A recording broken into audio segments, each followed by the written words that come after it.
The holidays were soon over and I had to leave. As the cart began to move, the mother came to the gate. She stood there, holding the baby in her arms. It was a picture which is forever in my mind because it was also the last time that I saw my mother alive. So these lines are very important because now there was a meeting between David and his mother, and this was the last meeting. This was the last time that he saw his mother alive. So when the cart began to move, the mother was standing at the gate and she was holding the baby in her arms. So this was the last picture which was there in David's mind forever.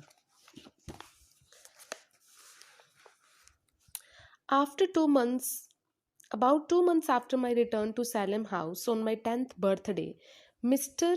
Creakle called me to his office and said, "Sit down, David. I have something to tell you." So it was a 10th birthday of David when Mr. Creakle, the headmaster of Salem House, called David.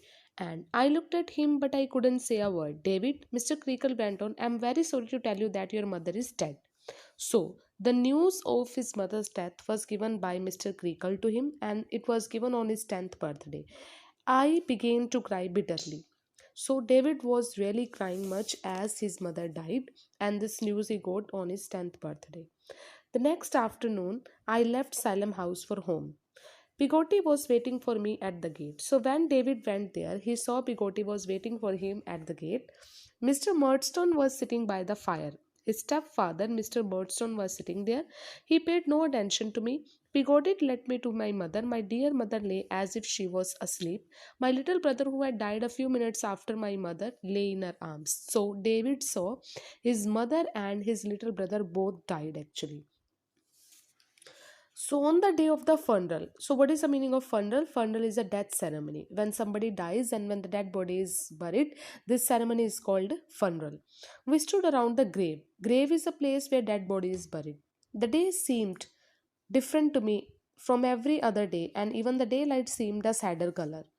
There was a solemn hush when the voice of a clergyman said the last prayers. I heard sobs and standing apart from others. I saw my good and faithful Pigoti weeping. I went to her and we hugged each other. So we can see in the picture also, at the place of funeral, all were crying and Pigoti was crying much. So there was complete silence, and the clergyman, the father or the priest of the church, was speaking some prayers, and David just went to Pigoti and hugged her.